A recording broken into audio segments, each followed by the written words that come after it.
Я впервые буду этот workshop делать, используя open source project. Я не знаю, как много из вас работает с open source. Потому что то, что я делаю, я работаю в последние больше 3 лет 100%. Air Force Research Lab, Wright-Patterson Air Force Base. Это самая большая американская военная база. И секция B – это исследовательская часть для Department of Defense. Самый большой суперкомпьютер Department of Defense находится там и используется для этой работы. Есть 4 суперкомпьютера и 1000 компьютеров. Так что это тип программирования, о котором будем говорить, обычно для очень сложных проблем. И эти программы делаются в одном месте, но они считаются на многих компьютерах. Десятки, сотни и даже тысячи. Потому что это как масштаб. Это общий, потом я на русском говорю, но потом, когда техническая пара, это сложно будет.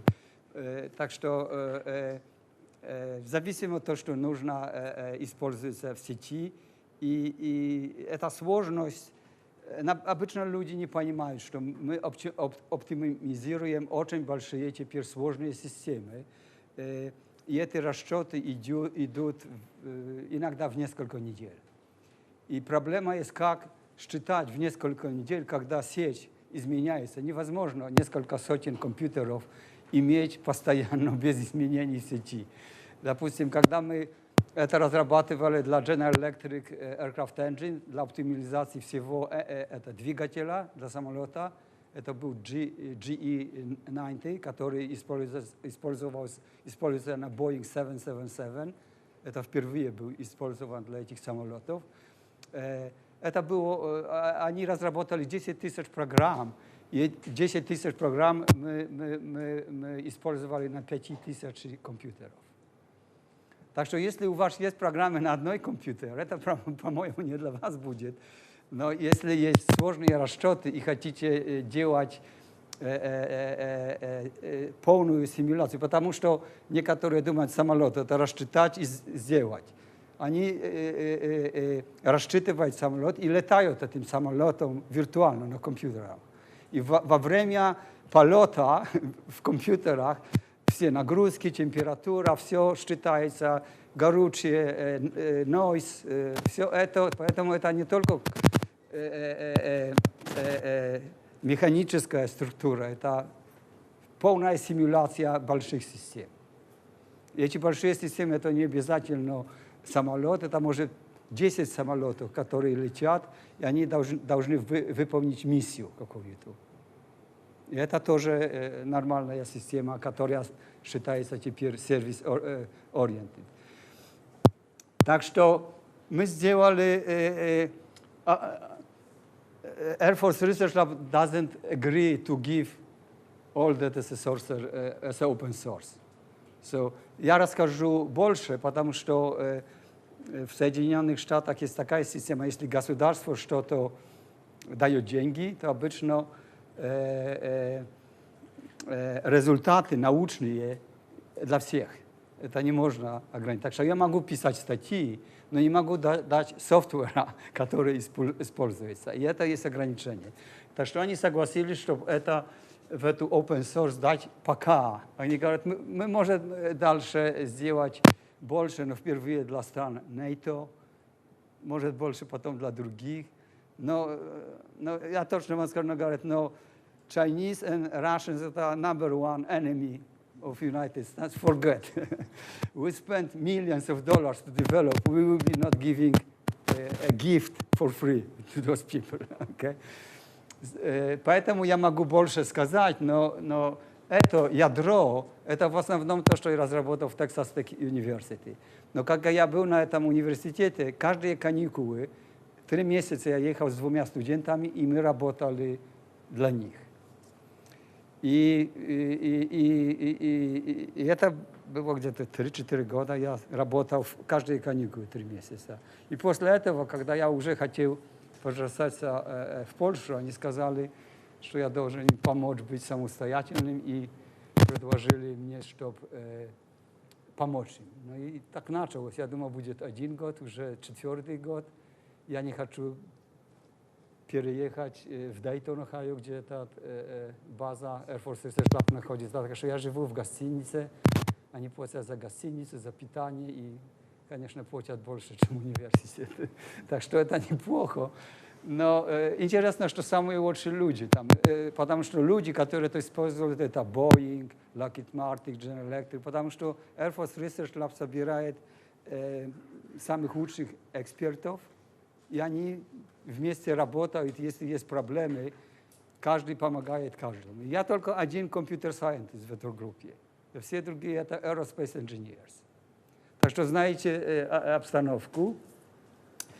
Потому что я решил несколько лет тому возвращаться домой. Моя жена хотела. Так что я профессор в Польско-Японском институте Information Technology. И мы получили деньги European Union на разработку SORCER для Европы. И этот open source мы восстанавливаем, используя деньги европейские, не американские. Так что это объяснить. Но почему когда я говорил синокет, я сказал, могу приехать и 2 дня посидеть, потому что это не было легко получить разрешение приехать. И почему я это делаю? Потому что, когда я еду в Китай, я думал, что китайцы будут самостоятельны. Но они тоже хотят, если каждый, потому что в Китае обстановка совсем другая. Там люди из государства понимают, как это важно для Китая. И мои поездки организует президент Китайской академии Engineering вместе с президентом Aerospace Technology and Software для Китая. И они решили, они вдвоем членами Центрального комитета, и они решили государственные деньги поставить, чтобы через 20-30 лет они могли делать сложные продукты лучше, чем американцы. Так что это их цель. Это политическая цель для страны. И даже просили меня, чтобы приехать на 2-3 года и вести эту народную программу, обещая даже китайскую пенсию на меня. Но американцы сказали, no way, no way. Так что я не могу там поехать. Но я являюсь консультантом этого президента Китайского Engineering Academy. Так что я хочу, чтобы на эту open source, которая Европа дает деньги, люди, которые интересуются в России, в Китае, вместе работали с другими людьми в Европе и работали даже лучше версию, чем мы имеем в Америке. Потому что я сказал, если var-oriented programming, это что они очень сохраняют, не хотят. Я говорю, это я опубликовал, мы можем это сделать. Ну, конечно, но мы потратили 4 года на это, если хотите, 4 года. Но я говорю, если мне придется переписать все это, я говорю, я сделаю это в течение полгода, может, год и лучше. Так что я стараюсь, чтобы они вошли тоже в это, и все работали над одной системой. И американцы, и русские, но не знаю, что это получится. Так что говорю, потому что если кто-то интересуется, пожалуйста, говорите со мной, мы вас включим как developers этой системы, и вы можете не только взять эти все sources это как? Исходники, но их изменять, добавлять, потому что это система based on Maven, так что все почти автоматически с сети приходится использоваться для ваших программ. Так что это организационное. Так что почему я показываю это в начале? Потому что я думаю, может, после обеда начнем работать с этим. Если будут люди, которые хотят, нужно это все взять в сети. И если есть вся информация полная уже, люди из этого Польского университета, работая со мной, поставили. Это есть страна прямо с GitHub. GitHub это самая большая репозиторий, как репозиторий? Хранилище Open Source Project. Apache был где-то 10 лет тому главный, теперь все переходят на GitHub. Так что Open Source Project SORCER находится на GitHub.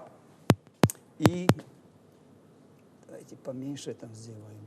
И все это описание. Но здесь есть download, я делаю. Есть разные версии. Так что есть версии сразу для Windows Machines, для Unix, есть generic jar, Java, jar, и все описано здесь. Как это сделать download, так что я не знаю. Я думаю, что как в Китае большинство это Windows Machines, хотя я вижу Macintosh. Вся разработка Workforce Research Lab, General Electric, Linux, Unix, no Windows Machines. Так что я не использую Windows Machines. Китайцы тоже переходят на Linux теперь, потому что это, во-первых, если есть 5000 машин, почему платить лицензию для Microsoft, когда можно задармо это делать? И это более лучше для групп делать. И я работаю 25 лет в Америке сначала, Unix, Linux, и никогда не видел. В General Electric, Research Center, Aviation, только тоже Unix, Linux. Так что, но есть версия для Windows, и есть BAT files, так что можно начинать, и все протестировано. На всех они сделали тесты, все инсталируется на всех компьютерах, так что без ограничений. И так что я советую сделать download. Download это только система для разработки новых сервис-провайдеров, сервисов. Но если кто-то хочет все и делать тоже system development, SORCER расширять, тогда нужно пойти, где маячки. Тогда, когда я начну лекцию, можно это будет сети сделать download. Слов не хватает. Так что это download developers getting sources. Это getting sources using IntelliJ. IntelliJ это самый лучший современный IDE, Integration Development Tools для software development. Очень хорошо работает with Maven. Можно это сделать with Eclipse. We use Eclipse in Air Force Research Lab, но с Maven, Software Development Tool, не очень хорошо работает, потому что каждый сервис-провайдер и SORCER имеем, допустим, 20 модулей. По-моему, больше, 50. Так что если возьмете в это Eclipse, получается 50 проектов. Это невозможно с этим работать. Но эти все модули, Maven модули, IntelliJ появляются как один проект. Так что это удобно. Так что Eclipse was developed 10 years ago for different software development. IntelliJ free is much better. It is really intelligent tools. Так что здесь как это сделать, как взять в это в IntelliJ, но есть тоже developers source repository. I see now, those are directories for every platform. So you create a directory where you want to get the whole SORCER, then go to the directory and call git clone, and that's the URL to the repository. And you can get with no password, but if you want to be developer and modify and commit changes into the repository, you have to ask me to be developer, and I want to be sure that you will not mess up the repository first, okay? Because if you make problems for others, then would be problem for everyone. So that's basically directions for each platform, and then you open the tool, IntelliJ or Eclipse, But for the whole SORCER, it is not possible to work in Eclipse. You have to use IntelliJ. Okay, so that's introduction. So if you want to download basically the whole SORCER, that's the operation using Git. And Git is basically, I specified that it is prerequisite to have this installed. And Maven is the second prerequisite. You need on your computers to have this installed. So you can get basically the whole SORCER environment, and distribution gets only environment with libraries, SORCER libraries. So you can do the same, but develop service providers and run service-oriented programs, but you are not developing SORCER itself. But my interest is to get you involved to expand software so we can add more features that everyone needs. Okay? So that's just introduction. So when I will go with concepts about SORCER, you can download those files. In the second part of the training, we will be developing service providers, and I will cover all exams. There are 6 examples over there, and I will go over those exams, and I show you API, and I will show you exertion-oriented language, which is domain-specific language for service-oriented programming. So let's go to SORCER now. Which screen is better? Doesn't matter which I'll be using for the presentation. That's okay.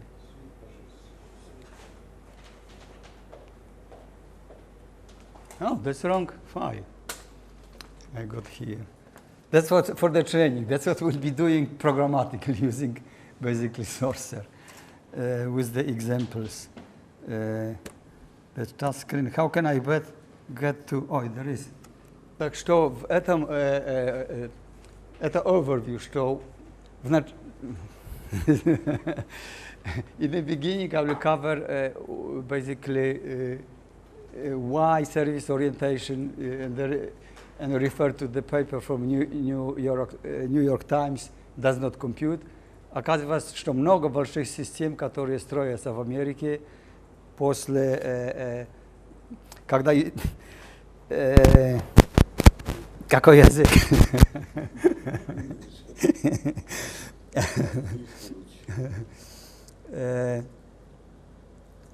After spending usually hundreds of millions of dollars, много программ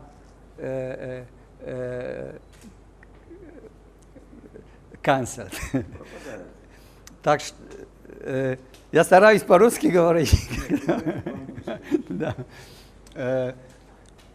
Next, I will cover some issues, especially point of view from Air Force Research Lab, why we need complex systems, because the number, you might be surprised how many lines, how many functionality on aircraft or on a car goes into software. And software basically increases the cost of all products. Currently, 70–80% of car or plane is software, not construction, not hardware. And it increases more and more. And that's the reason it is very difficult to verify and validate this amount of software on products, especially when those products basically are autonomous, like planes which are flying without people, and who will take responsibility for any problem, accident. So accreditation, the organization who allowed use that are responsible then for problems if those devices, like cars. I was in concurrent engineering conference last fall in Germany, and Mercedes, BMW, they have been showing cars that drive without passengers.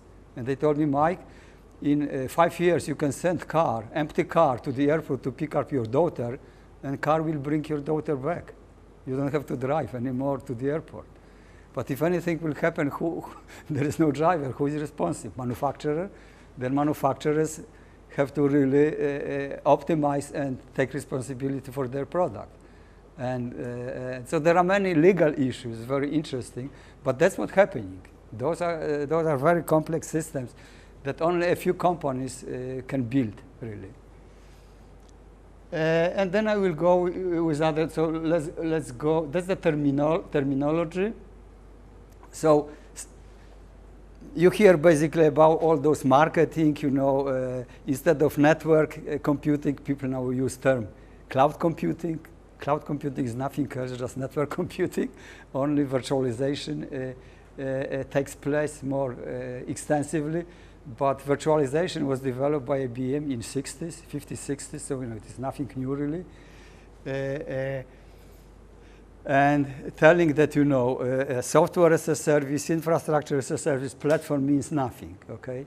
So basically, I'm defining service is the work requested performed in which service provider, who does the work, service provider, or collection of providers exerts acquired abilities to execute a computation.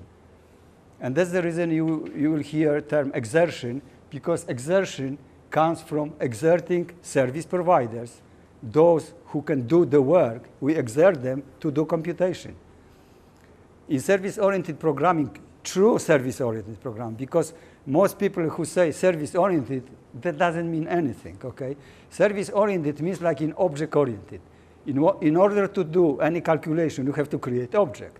In service-oriented, if you want to do anything, you have to create object. Okay, and then from those objects you create, from objects you create other objects, from services you create other services. But in runtime, I create a program, and it creates a service which is collaboration of services.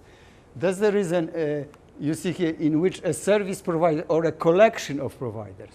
So I want to make one invocation, and a collection of providers works together. In all other service-oriented systems, you do invocation, you invoke one server, really. One server, and the server has some modules inside, and people are focused how to make one service to be invoked only once, a service-oriented computing. Okay, so the view is different. You will see how we'll do programming that's completely different metaphor. We can invoke those services locally. We can, and there can be data, executable codes, objects, evaluator, filters, persistor, vars, var models, and exertions themselves. The program that basically creates the federation is also service provider. And you will see, we'll do exercise. You create a small program that uses, let's say, 5 services, and that program, exertion, 5 line of code, you can put a service provider again. So for example, from engineering point analysis, if you need some very complex analysis and you use, let's say, 50 providers, that analysis done by 50 providers, you can put on the network as one service, the whole analysis. So basically, service is very fluid term, and it has very particular meaning in SORCER. And those when you create the service in SORCER, some providers can be local, some can be on the network. You can mix and match local and distributed computing in one request for the service. It is not just going to some server on the network, like application server. In application server, then you have a lot of stuff, and you are using BPL. BPL is just one service that creates one service on the server, application server. It is not service-oriented at all. It is just plain client-server computing. I'm sorry. May you explain the key term exertion? What does it mean in Russian? I would like to explain. What does it mean exertion? Exertion in Russian есть усилие. То есть усилие сделать какую-нибудь работу. То есть это аналогично команде, которая в обычном компьютере. Команда. А здесь, да, а здесь exertion, то есть поскольку это сложная работа, и там один заказываешь сервис, заказываешь сервис, а этот сервис может вызывать другие сервисы, получается целая цепочка, поэтому это большая работа, поэтому называется exertion. Тоже term that we use, Mogramming, that means modeling and programming. All programs that my colleagues created at Air Force Research, they are models and programs. And you can create the model, and in model you can use exertions, or you create exertions, and exertion from exertion can call the model, and all models become services as well in the network. So models because in the past models have been not executed. Those models we are talking, they are executive models. And they look like mathematical model. Composition of variables, but only those variables are service variables. So variables are services as well. And you can use variables as local services, or you can put variables or collection of variables, that means model on the network as a service as well.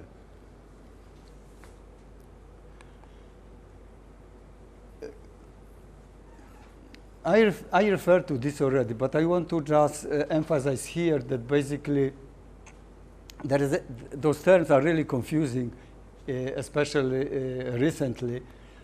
But as you look, always the emphasis was on computing services. And when the first calculator, ENIAC, in '46 was created, it was basically a service to calculate ballistics curves. Okay, that was for that computer was created, by the way, for Air Force Research Lab. Then basically a network showed up, and the term was used. The computer is now the network. And then Sun Microsystems, Peter Deutsch realized that really, basically, it is not true, because he formulated so-called 8 fallacies of distributed computing, because that assumption, the computer is network, was based on wrong assumptions. Okay, and probably you are familiar with 8 fallacies of distributed computing. And he just proposed the change, and Sun Microsystems basically changed his own network focus on the network is the computer, reverse. That means basically that first, in order to do anything into the network, you have to connect to the network. It doesn't mean that if you connect to the computer and computer extends some functionality of the network, it doesn't work really well, because, for example, if you use object-oriented programming, you cannot put into object the whole network. There is no way that object will handle all unpredictable behavior of the network. That's the reason those systems, in that methodology, the computer is the network, doesn't work. For example, because they are built on static connections. The network never will be reliable. It is like our brain. It is, we are reliable, but each hour we are losing 100 neurons. Each hour we have 100 neurons less. So our network changes continuously. The same is coming with complex system. It is not possible to maintain network all the time the same way.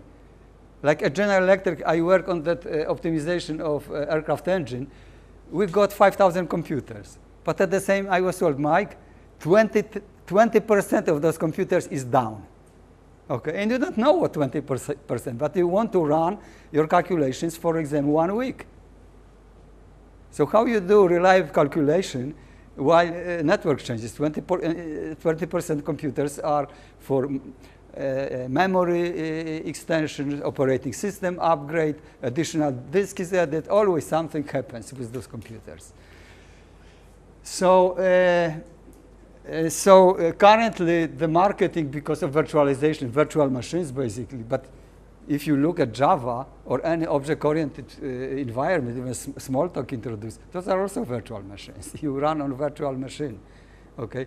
The problem, if you run on virtual machine or on physical, from program point of view, you are developing doesn't matter, okay? You have to develop a distributed application. And if the distributed application is running on virtual or physical native host, doesn't really matter. It makes difference for IT organization if they have to buy more computers or run their IT infrastructure on someone else's computers. But for us, for scientists, developers, research, it doesn't matter. Air Force Research Lab doesn't have any virtual machine, a single one. They don't need cloud. They have too many computers and basically enough money to buy computers. So cloud only comes if someone is not able to buy hardware and needs virtualization and needs someone else's computer and paying for those virtual machines in the network. But there are obviously security issues and many aspects related to virtualization. So while those Well, those guys, you know, from cloud computing come with those terms, software as a service, platform as a service, infrastructure as a service, network as a service, business as a service. You know, my colleagues at Air Force Research Lab said that they have EAS, everything as a service, okay? Which is true service-oriented computing, or even they extended recently with AAA, everything EWAT as a service. And EWAT is a standard American acronym, anywhere, anytime, okay? So everything, anywhere, anytime is as a service. And that's what we use provisioning. In SORCER, in that version at Air Force Research Lab, we create the program and no services in the network at all. We just use containers, virtual machines really, called CyberNode, basically, and we have provisioner, and программа goes to provisioner, смотрит, какие сервисы нужны, и они появляются автоматически на компьютерах, которые существуют в это время. Если этот компьютер даже работает и пропадет, provisioner этот сервис provisioned обеспечит on different platform. Так что это that exactly what does it mean. The services show up where they are needed based on quality of service. So that's terminology, but I pushed the wrong button. Now that's article that I was referring. I don't know, anyone is familiar with that article? That basically summarizes a few systems. One, FBI spent 170 million for service-oriented system for finding information on terrorists, all databases. And you know, after spending $170 million, they canceled the project. It doesn't work because it is based on static connections between servers, and basically, you know, if they need information because they find some terrorists, they cannot get information what to do. So they cancel and they develop new system now, okay? And the question is shocking, not at all. A look at the private sector reveals that software debacles are routine. And the more ambitious the project, the higher the odds of disappointment. And Air Force Research Lab is familiar. They made a lot of projects and canceled as well. So those are hundreds of millions of dollars for large systems spent in the States that don't work. Okay. Next, Ford Motor Company. They created Everest system, and my colleagues from GE Research Center work on this. And after spending $200 over budget, they canceled the project. They even put into place, it was supply chain integration, service-oriented, but it was so slow that nobody wanted to work. And it was breaking continuously. So if you put large system with conventional client-server technique, it doesn't work because the network is dynamic. And the system should run continuously with no problems. Okay? McDonald's even put ambitious program, $1 billion project to integrate all McDonald's because they wanted to have quality of products the same in all countries. So if you buy French fries or buy hamburger, it should taste the same way in America, in China, and so on. So they wanted to measure all parameters of the process in all those places. Temperature of oil when they make fries, okay? Because temperature guarantees how much salt is put in it, so quality should be the same. They put in place, and obviously after $170 million, canceled the project. Okay? So if you plan to, if you work on any such system, be aware of that. Is that clear? Any explanation is needed with help of Innocenti? Я не знаю, нужно ли что-то пояснять из сказанного. Но дело в чем? У меня небольшая проблема со зрением, то есть я, например, не вижу, что написано, поэтому если кто-то вот получше может прокомментировать и может мне помочь.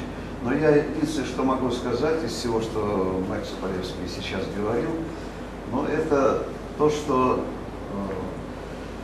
сервисы представляют собой программы, которые могут реализовываться на разных компьютерах.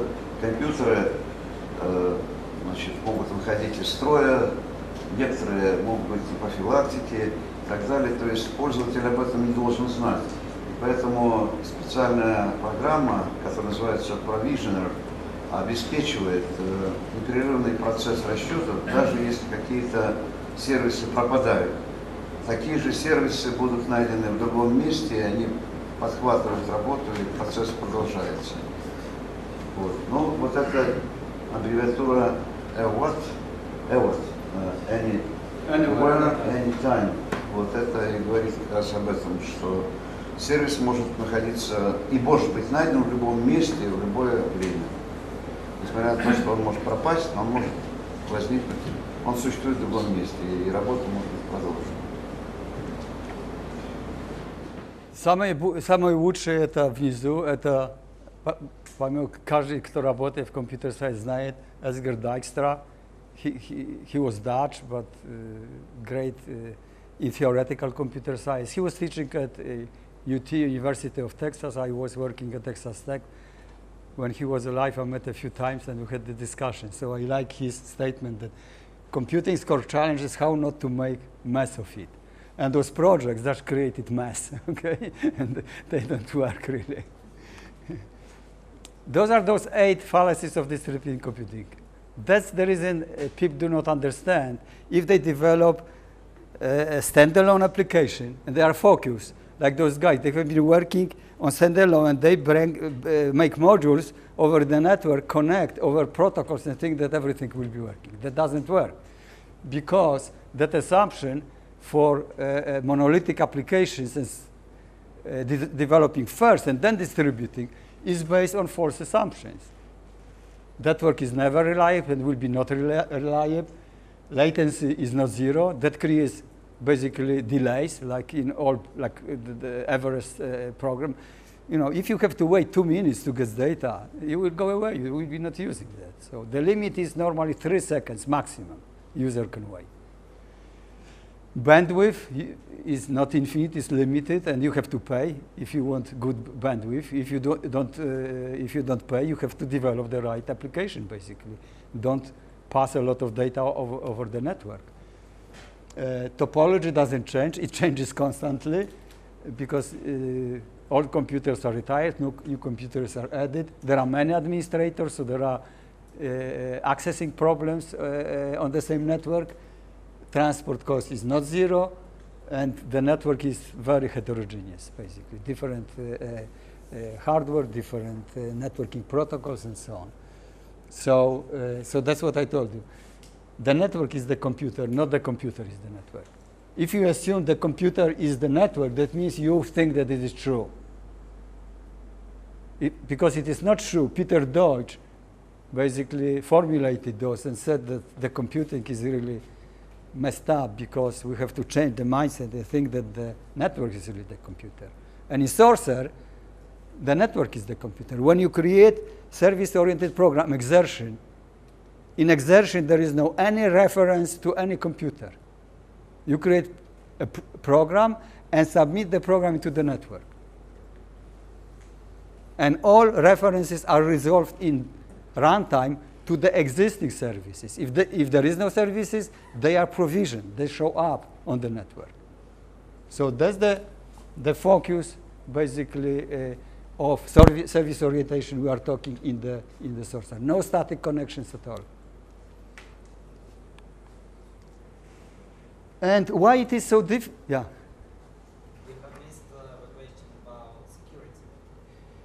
Yes, security is just technology that exists, and it was developed for the underlying technology that we use on SORCER. It is, and I work in partly on security with Sun Microsystems when we used Genie technology for fiber.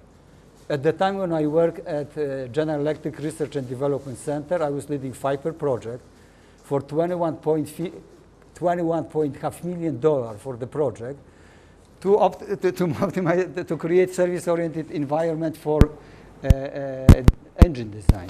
Okay, and we work with Sun Microsystems, and the group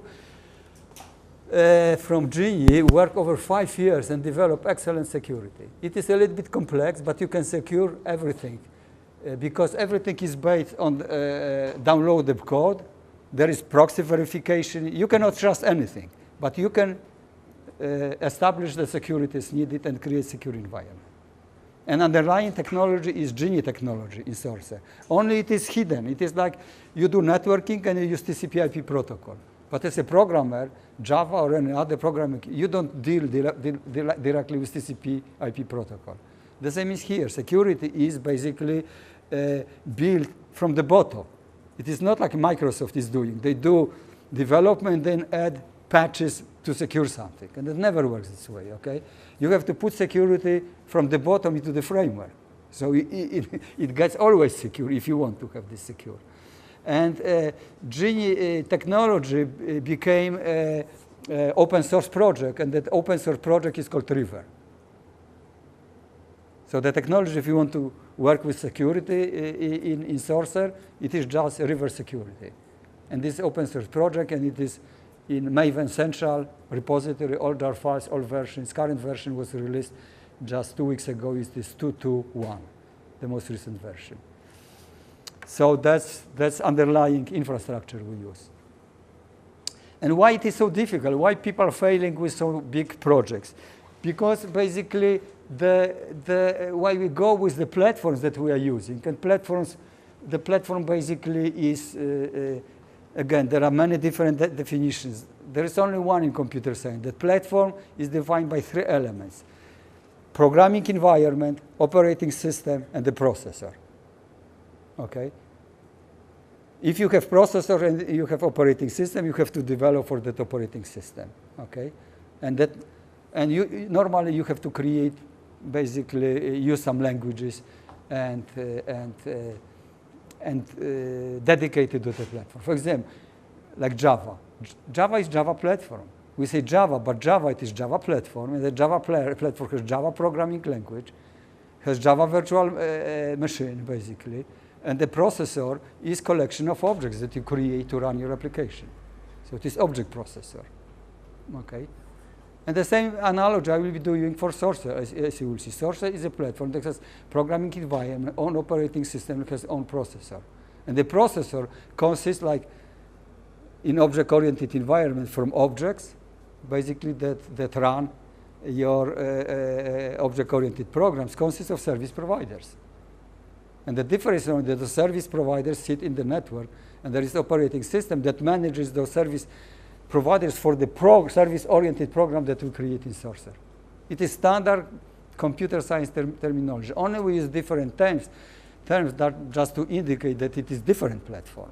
Like object-oriented platform is different. The fact that we are using Java virtual machine on Unix, on Linux, the different story. It is hierarchical. You have one operating system below, above you have another one. Above Java you have, for example, SORCER operating system, and so on. So the difficulty is because we want to do more and more processing power. And here it is just a summary. What is good with each? Basically, like sequential programming, we had first computers. It was very good because everything was ordered. It was program was instruction, sequence of instructions. It was everything clear, okay? And at the time, even we didn't need operating systems. Our first computers didn't have operating system. Really, operating system framework was created in 1970 when Linux was officially introduced as an operating system. And all operating systems are very based on the same design like Unix. And before we had just batch processors. You submitted basically programs, and was only one program was running sequentially. If program failed, you get list of errors, and I don't remember if there are old people like me. I was coming with like punch cards or tape basically, and I got patch errors and no interactions with the executing program. That's the responsibility of operating system to interact with program that is managed by operating system, okay? But we needed basically more. We said, okay, I don't want to run program, I want to run multi-programs. So we introduced parallelism. That's complication. In order to do this, we need now operating system that will support concurrency support, in particular, and time sharing. That was very big step by IBM computers, okay? But that was at the level of threats. That multi-process programming, like, you know, you run one program, it crashes, you don't want that, it will bring down other basically programs. So basically, we needed isolation safety. When a program crashes, the second program can survive and run. Then basically needs inter-process communication, pipe sockets have been introduced. I'm showing just historical aspect, basically what's going on. Then we moved with programming on multiple machines, not in one machine, okay? And those are the programs basically that I was involved. When I was invited to work on DARPA initiative in concurrent engineering, that was the major problem at the time. Basically, we had a few hundred machines at the time, network. I came from Poland, I never worked in the network, and that was a really exciting time. It was $100 million. Department of Defense gave to West Virginia University $100 million and said, develop basically multi-machine programming for concurrent engineering, where engineers can work in different cities and develop basically products having shared data on multiple computers. And what is now popular,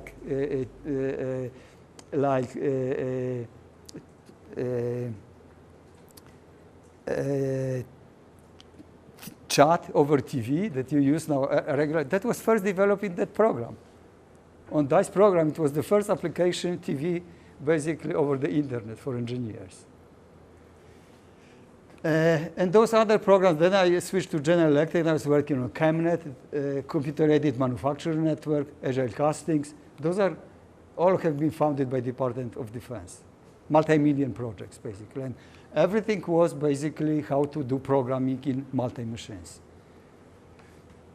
And we needed hardware isolation and scalability. The issue was scalability, basically. How you can basically run more complex on multiple machines. Then grid computing came. And as I mentioned, that FIPER $21.5 million, that was FIPER technology using that service orientation. Exertions showed up in that program first. And then I continued that basically SORCER at Texas Tech University over 8 years. Basically, I graduated 28 students, so 28 different research in service-oriented computing I conducted in that lab, in particular funded by Air Force Research Lab. And now basically because they found it, they use this basically on large project. And the issue is here, when you go to service-oriented programming, you don't have visibility because you submit your program in the network, you don't have any idea which computer will be used for your calculations. So it is very difficult for beginners work that don't have distributed computing because if you get error, you don't know even, you can learn, but they don't know where it is coming. It's like it is coming from the hell. So it is not easy to work with that environment. We had, many groups coming to Air Force Research Lab universities. We teach them, and only two universities survived. Virginia Tech, one of the best engineering universities, and Rice State University in Dayton. All students who get money funded by Air Force Research Lab have to deliver after defense services back to the Air Force Research Lab. Why? Because they founded hundreds of projects, and they are getting all those tools, but the tools are coming, tools don't work, because they call advisor doesn't know how to use the tool, says, my student graduated, I don't know where it works. So a lot of software not used. And now the concept is that services are delivered, they start and they run in the network or can be provisioned as needed, okay? So that's the philosophy, reusing basically research done in multiple universities as services running in the same framework. But service is not coming as one application. Service is instruction in your program, engineering program. And more services, you can create more complex service-oriented programs. So the value of service-oriented programming is coming when you have many services. If you have 5 services, that doesn't help you. But if you have hundreds, thousands, then the value grows exponentially with the number of services. This is like with web, okay? If you would have 2 web servers in the world, that's nothing. Nobody will be using it. You have millions now. And that's the reason it is great value, because we have so many places to get data from. So that's shortly, let's see. So the emphasis basically is here that we want more functionality, but we are forgetting that functionality creates more complexity. And the issue in SORCER is how you deal with the complexity. Так что хотел чуть два слова. Да. Когда наши аспиранты защищают диссертацию, они обычно говорят, у нас разработана такая-то программа. Потом все эти программы становятся никому не нужны и неизвестны. То есть это речь идет, Майк говорит о том, что так не должно быть, что каждая программа, в принципе, может быть полезна другим, может быть оформлена как сервис. И поэтому сложные проекты насыщаются вот этими сервисами постепенно и становятся все более нужными. Вот в этом смысл. И, конечно, становятся эффективными, когда этих сервисов много, не когда 2 или 3. I just summarized the evolution of platforms, but obviously if you go to the network, you can basically, you have two choices. You can read and write over the network. That leads to the usage of protocols. Protocols are just required for opening connection and reading and writing over the connection. But that's not what we do in programming. In programming, normally we don't use protocols. We use invocations. You invoke function locally, or you invoke function remotely, and this is called a remote procedure call. And because complexity increases, we have different generations of RPC. Okay, and the first, when people start developing distributed applications, I'm asking what RPC you are using, and people say, why you are asking about RPC? Because that decides the quality of your system, how you call basically invocations on different computers.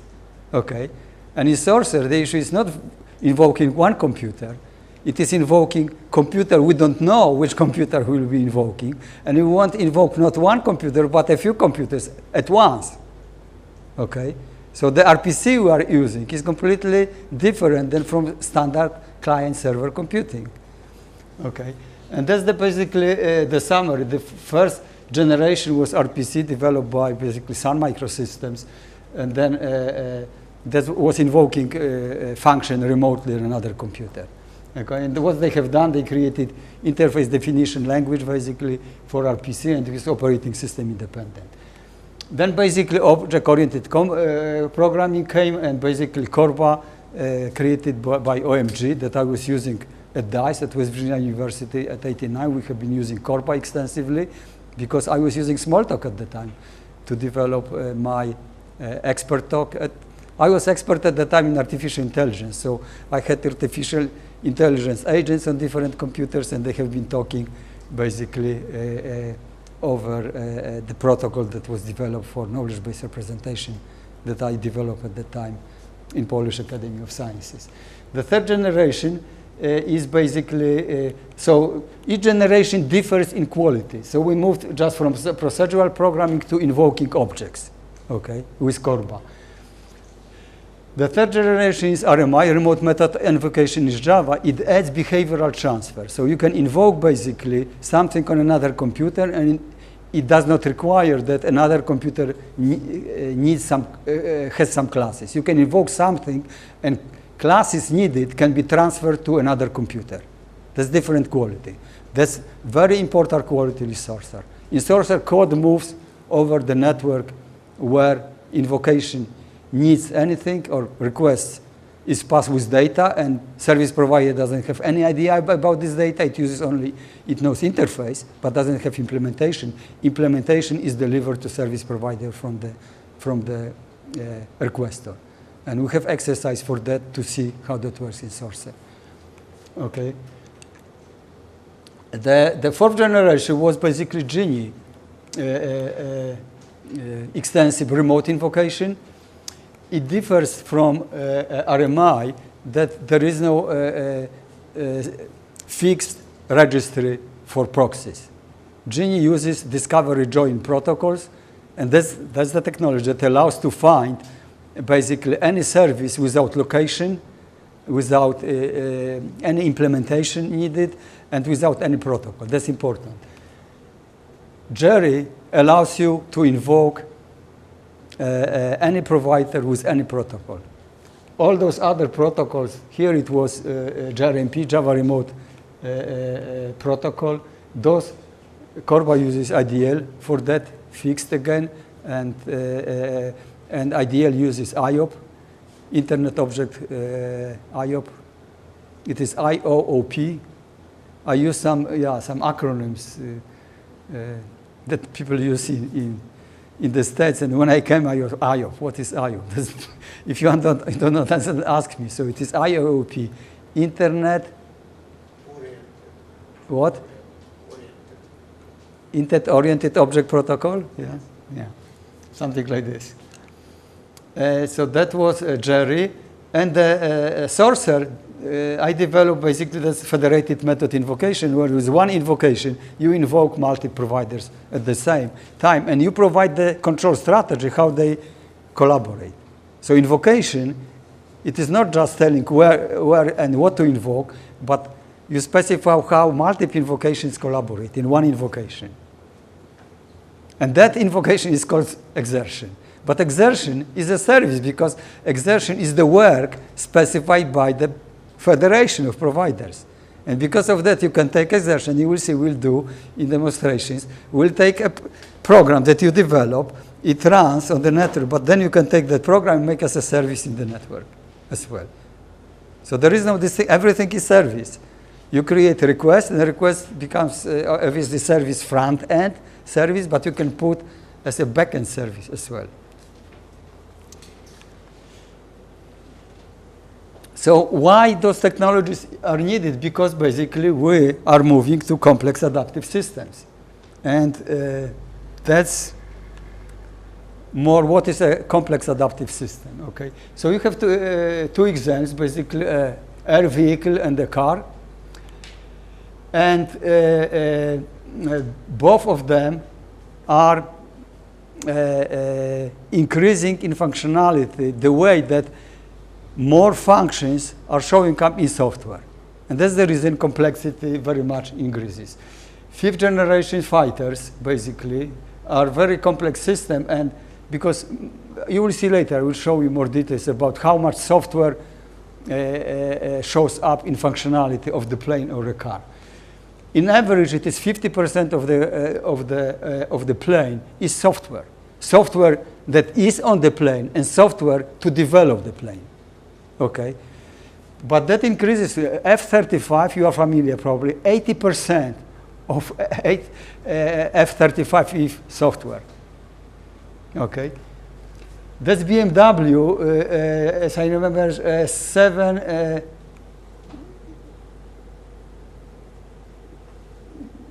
BMW 575, as I remember. So again, average car now, made by Mercedes or BMW, 70% of the car that you pay goes for software.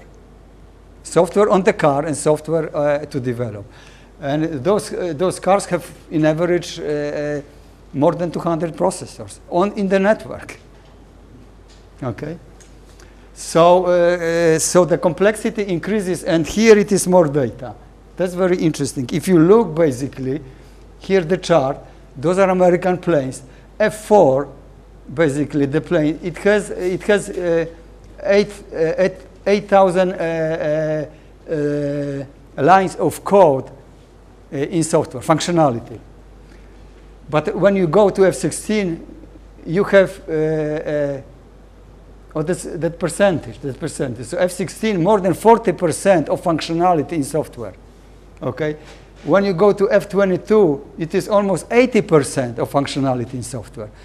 And obviously that increases the code. As you see, F4 had 1,000 lines of code, F22, 2.5 million lines of code, F35, 18 million lines of code. Okay, and car, BMW, has more, 80 million lines of code. Some people think, oh no, plane is more complex. No, cars in software are more complex than planes.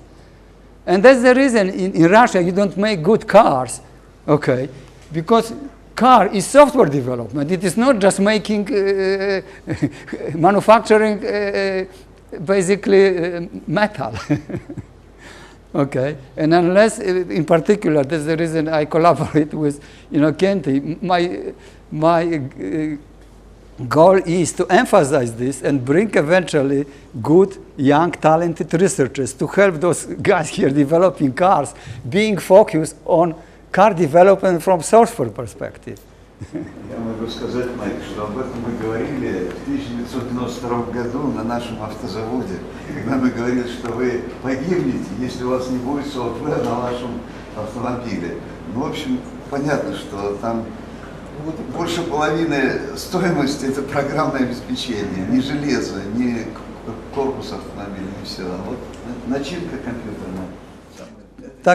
Так что Workforce Research Lab делает классификацию, потому что все системы сложные, но в среднем говорят, что Complex Adaptive System – это система, который превышает 10 миллионов lines of code.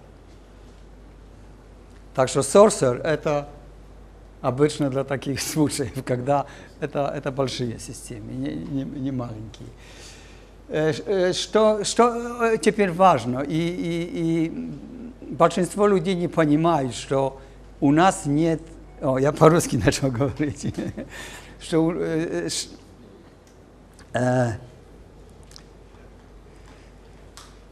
not clear to many people that the increased complexity of programs creates basically essential difficulties verify and validate what we do. We write software, but we don't know really how is good is that.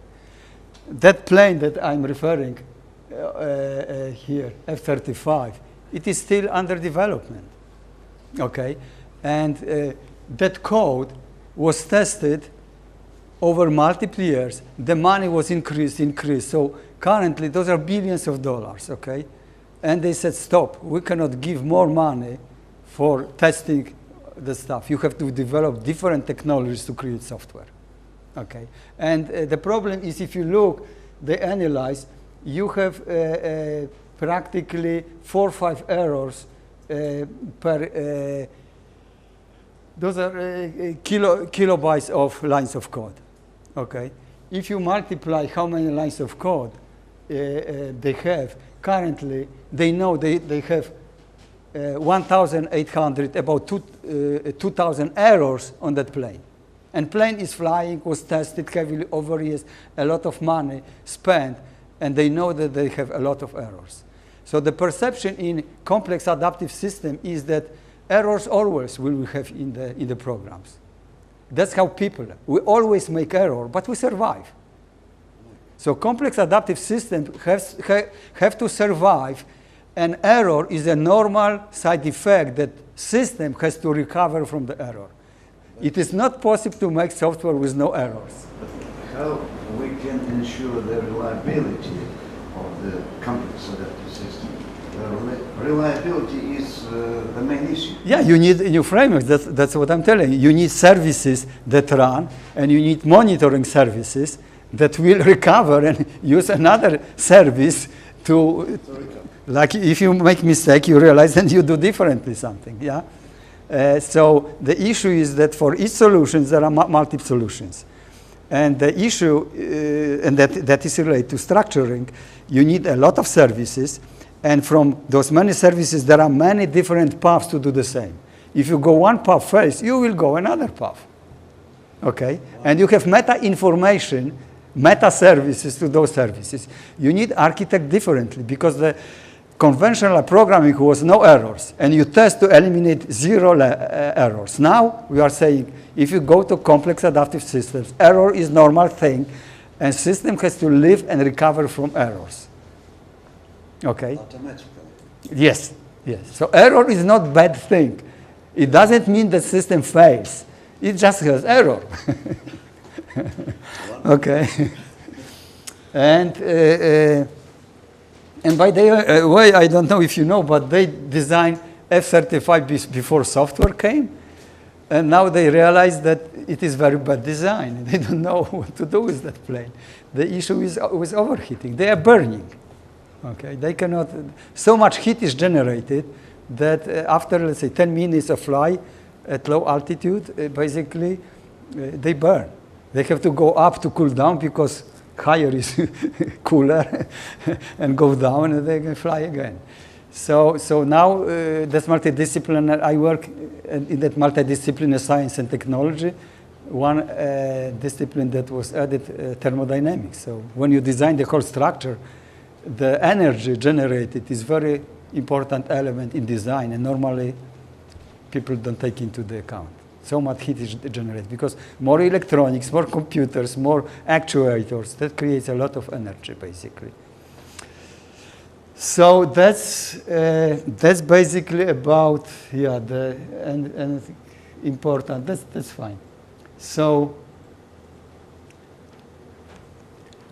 that's what we do, basically. The term we use, transdisciplinary service-oriented computing, because normally you can create basically some data operations and strategies, basically, and then basically the way to communicate in a particular discipline. This is basically disciplinary. Interdisciplinary, when you have multiple disciplines, but solution is in one discipline using data operations from multiple disciplines. Okay? That's interdisciplinary. Multidisciplinary, where you have the solution that comes from multidisciplines and using basically data operations, control strategies from multiple disciplines. And transdisciplinary means that you have multiple disciplines, basically, and the solution is coming hierarchically organized from multiple disciplines. In hierarchical manner. Yeah, this is like, you see, this is very narrow, this is wider, and this is very wide. Okay, that's a major difference. And this is exertion, basically. That program basically calls basically another program. That program, I mean, it calls a lot of programs, but this is one solution. That solution is part of another solution. That solution part of that, and so on.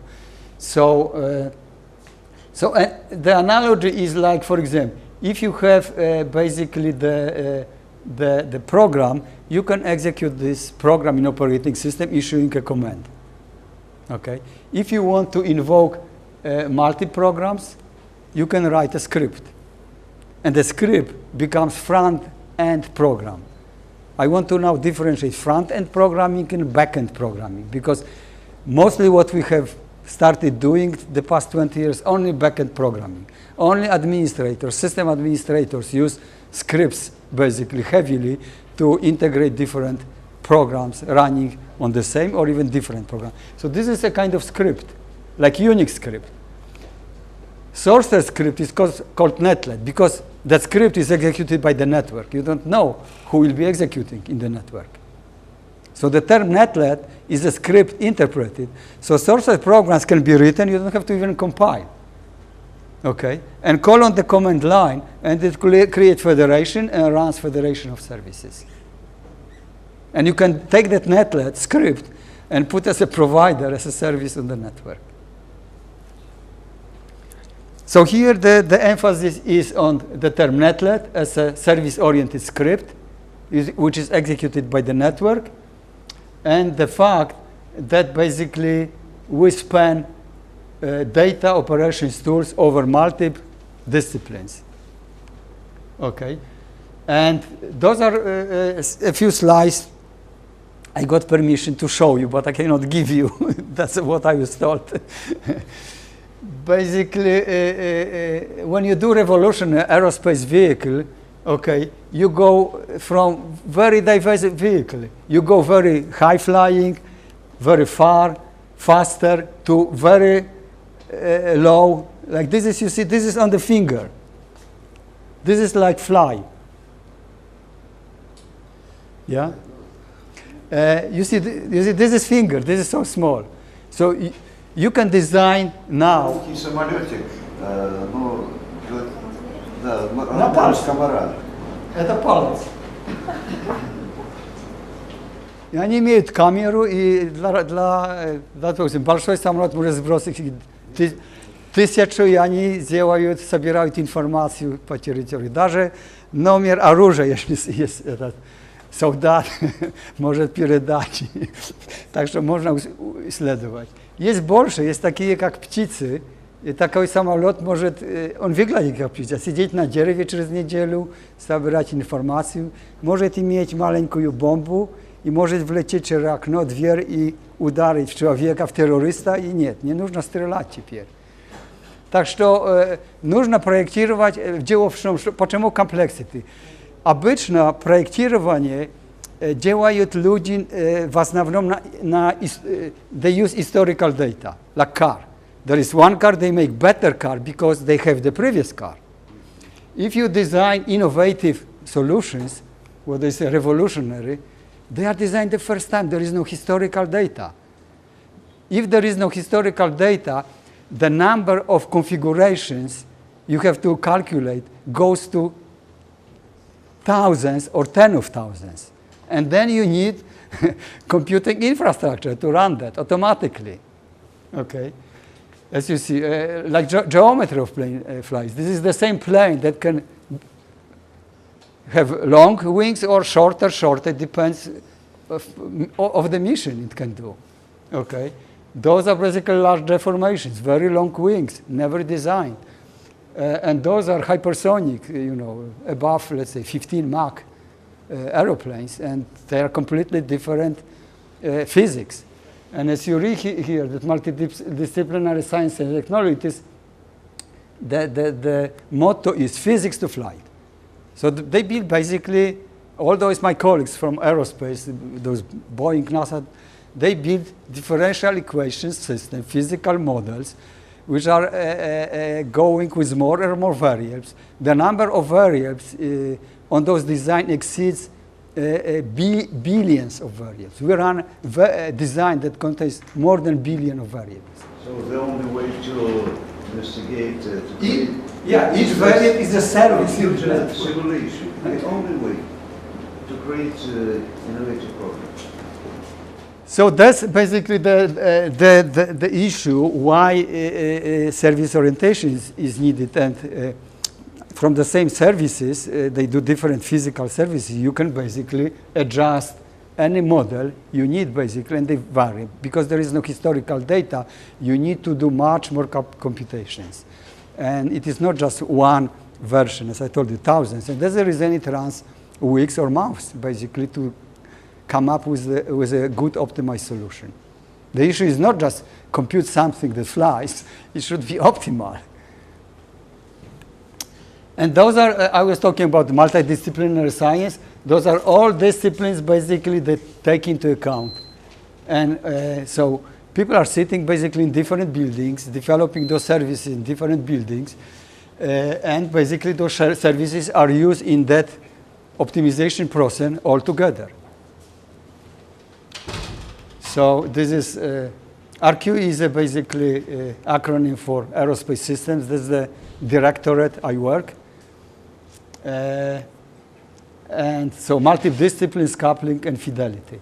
And the issue is very important with fidelity. As you see later, the variable has multiple fidelities because you cannot start calculations with detailed physical models. You go with approximate, less approximate, while you are at the right path of convergence. If it doesn't converge, you basically work at low fidelity. So fidelity is changed in runtime. The same variable can be calculated in average 5-6 different ways. And it changes during calculation how you calculate value, because if you would go with physical full model, you would need like 160 years to do calculations. So that's basically the slide tells. As you see here, their concept is that they basically do analysis for design. They use term DILAB fidelity with uncertainty quantification. DILAB means that usually you create the model and it has, let's say, billion of variables, but you change a few parameters, like 5, the basic parameters. And basically, those different configurations basically are driven by a few parameters, but those a few parameters change the design space exploration. And for different change of space exploration, you have tens of configurations. And then at the conceptual design studies, they have thousands of configurations. So they need technology suite to run this automatically. And that SORCER basically is placed over here. So I asked basically them to allow me to show where SORCER fits into that process, because Chinese said, where is SORCER? Because they have been manufacturing and manufacturing people. And they cannot get exactly the idea, because they sit at CAD tools and they think that CAD tool will solve all engineering problems. And you need a lot of services which are physical models developed by aerospace engineers, not manufacturing guys. And I told them, unless they will develop all those tools, hundreds tools, thousands tools, they cannot do any optimized design. Okay, Mike, can you give us some example from Chinese projects? But that's the same, as I told you. I was in March hosted by the president of Chinese Aerospace Technology and Software Company. Aerospace technology, the leading. They design those rockets or planes, basically, in China. And they stuck. They cannot do optimal design. They have been assuming that there is a miracle, one system that can do this, SORCER is just operating system, like, you have operating systems to invoke regular programs. This is the operating system to invoke service providers, but you need those service providers. If you don't have those service providers, you don't have to integrate anything. You cannot integrate, okay? So the quality of system you are building depends on service providers you develop. Like you told me, you have written the book, okay? Quality of the book is decided what models or what solutions you propose. If all those pieces you put as services, then you can assemble much more programs than one program. Because if you write one program, it runs one way, okay?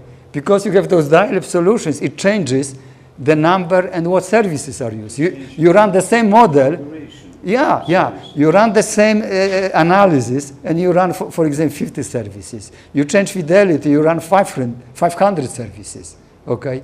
Different subsets, because each service does different things. Even the same, like I told you, variable, when we treat variable as a service, it has multi-fidelities, basically, and you can switch fidelity of the same value, which is coming. It is calculated differently, okay? So if you can't calculate everything one way, you have one solution. And that's not the way to do optimized systems. What that again? Physics-based distribution. I don't know what. I didn't know that I've seen this only. I didn't know that it moves. So that emphasis is basically how they worked before. So those are what they call silos, okay? So there are different groups of people. They develop tools, and if other group needs, they say, specify what you want, and we will do calculations for you. The problem is that, if those guys have, if those guys do propulsion, basically, services, and you need some calculation, you come once, and it is calculated once. But our PhD students who was working for propulsion came to multidisciplinary science system, and he was doing PhD. So he was running those services in average 6 million runs, 6 million times during analysis. So you will be going to that guy and asking to calculate 6 million times and integrating results. That's not possible, okay? So you see, there's different scale. It is not you calculate once. But if you have that service available, who cares? It is available anytime you need. And when you run optimization, sometimes it converges quickly, sometimes not. He was running some calculations, I was helping him week. And it was boring to me, because I'm coming in the morning, how is it going? It is running. Next day it is running. That's not fun. So that basically shows you. I haven't seen this emulation. I've seen only at once the picture. So what they show? Oh, that's what they are. Okay. So that's the final picture that I've seen. So here basically they do design study X, basically, and that study requires all those people to be involved. But manually you cannot do any reasonable optimization. So that's the reason they have all those tools in different disciplines used as a services, and you design a program, and those services are used to the benefit of everyone. Because the engineering culture is that each group develops some tools, and they keep those tools for themselves, and if someone needs, they want money, because, you know, they develop. If different group is coming, basically, they specify requests, and basically each hour is counted for that group. When you services, that goes away. But Air Force decided this is the same money. Okay? If you pay to different people, it is the same amount of money all the time, so it doesn't make difference. And the center was created basically to do this, that multidisciplinary science and technology. Instead of doing human interactions, all interactions are using services. Right. What does it mean, the term adaptive, in your sense? Is there a possibility for recurring, for self-recurring the system among all past? I think I have the some emergencies. Yeah, I had some slides. I have them. Adaptive means I have probably later because that was very important. It was directly after that part. Adaptive means that the system first is not it is not deterministic, and during runtime everything changes. So you might consider that adaptive system, it is the system that changes constantly. It is not the same system. That's the reason currently in software you create one system, it is deterministic system. Okay? For example, you have a plane which is 4 planes flying to destroy a target. Okay? So 4 planes is a system. Okay? And they have a target, destroy this building. And it doesn't matter now as the system if the system will accomplish the goal using 2 planes, 3 or 4. They might fly, they might be shoot 1 second, 2 left, 2 can get to the end and destroy. Adaptive means that it should achieve the goal independently how the structure of that program, because it is software, it changes. Okay? Again, this is related that there are many paths, and if there is an error, it should adapt to the error. Yes, to choose another way, another path. Yeah. To do its mission. That is very important. I think that I should have this. Let's see later if I will just check in the moment. Oh, there is some moves. Okay, so that's. I haven't seen those guys, but they are moving. So instead of people participating in those studies, we have services. Okay, for that. So as needed, real-time access to applications data by all communities, distributed collaborative design. We have been talking concurrent engineering for a few decades. As I told you, from concurrent, when I joined concurrent engineering research center, it was 89, and that's when concurrent engineering term was created. And that's the definition of concurrent engineering, really. And that's what we do, basically. We have, I use 4 supercomputers, a lot of other computers. So all that stuff, that's MYSTIC, this is multidisciplinary science and technology center in-house capability. That's what they use.